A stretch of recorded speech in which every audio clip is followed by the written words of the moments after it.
Pag nalulungkot kayo mga kapatid at siguro naman madalas dumapo sa atin yan, palayasin niyo yung lungkot.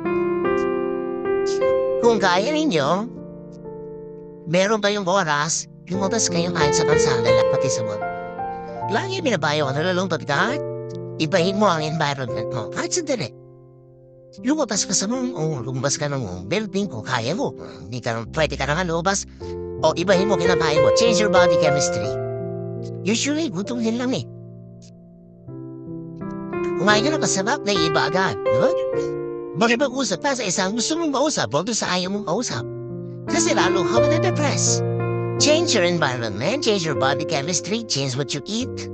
Change whatever you can change, even change your clothes. At ano nyo? Yung mga babae, lalo yung mga single. Pag bigla na iba ang hairstyle, nag-break ka ng bar from money.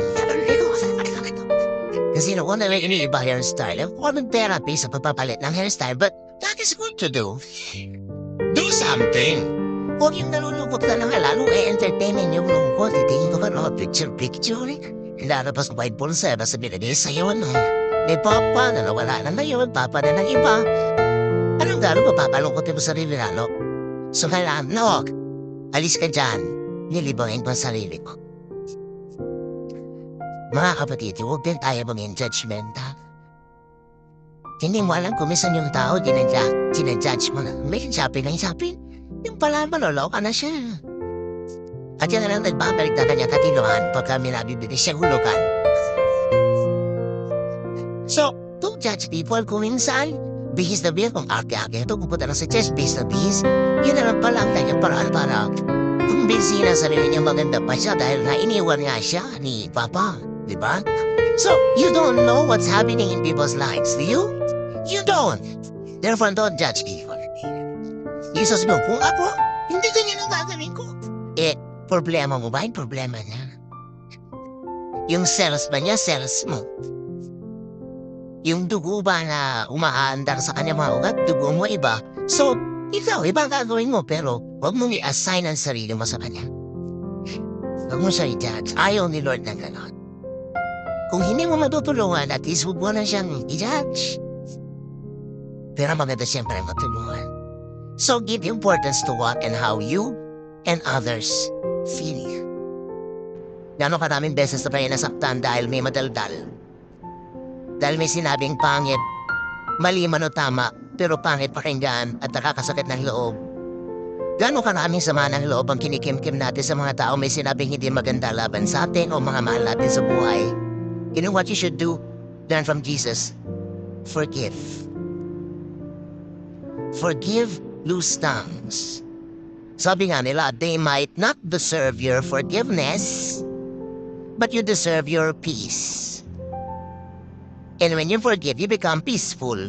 So forgive. If you are not kind, forgive because you're wise. Kahit hindi nila deserve na mapatawad mo, deserve mong matahimik. At kung pagpapatawad lang ang bibigay sa'yo na matahimikan, ba't mo naman ipagkakait sa sarili mo yung katahimikan na yon? Kung minsan sa gusto natin makaganti o sa kaayawan natin magpatawad, tayo yung patuloy at paulit-ulit na nalulugi. Kasi pag naaalala natin yung sama natin ng loob, nagagalit tayo, nagkakasala tayo, nasisira yung ating mood, wala tayo ng gana, nasisira yung creativity, at the end of the day you lose. Minsan ka lang ginawa ng mali, pero ting araw-araw aalalahanin mo yon. One day, every week, every day, every month, di 30 times ka nang nalugi. Eh kung 2 months, 3 months, ang dami-daming beses mo nang nalugi for one offense committed once. But every remembrance multiplies it, and it happens as if it just happened again. So yung pagpapatawad, lalo sa mga matadaldal, nanira, nagchismis, huwag na kayo umuwi ngayon na may dala-dala pang galit, ipatawad niyo na. Sabi nga natin kung hindi kayo dahil mabait, kasi dahil matalino kayo. Kasi kayo rin yung nagdadala, kayo rin yung nahihirapan. May nagsasabi that speech is silver, silence is gold.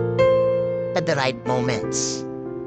So kung minsan, ang maibibigay lang natin sa ating kamag-anak, sa ating kaibigan, sa mahal sa buhay, the gift of our silence. Yung halimbawa, yung may mga sakit, Alam mo naman na hindi pa bumagaling. Alam mo naman na nagdurusa pa, naghihirap pa, pinipilit pa rin magpagamot. Tapos lagi mo itatanong, how are you? It's a very thoughtless question. Because you know na hindi na siya well pa. Anong ina-expect mong sagot? I'm not well. Edi the question and the answer will make the person feel bad. And just going through the motions or explaining to you why the person is not well already adds burden to the patient or to the ones who care for the patient. Lalo lang nasa ospital, textan mo, kumusta ka na? Alam mo, nasa ospital pa. Tumagaling na kasi yun, nasa bahay na yun. So sumaya po ite-text ko.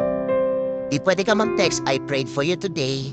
It does not require an answer. Alam niyo ba na napakalaki kagaspangan na magtanong na nagre-require ng sagot? Kasi inilalagay niya yung tao sa alanganin kung sasagot or not. Solve na ba yung problem mo? Paano kung hindi pa? Pero ayaw na niya mapag-usapan pa. You can just say, I'm praying that all your problems be solved. That they disappear into thin air. That they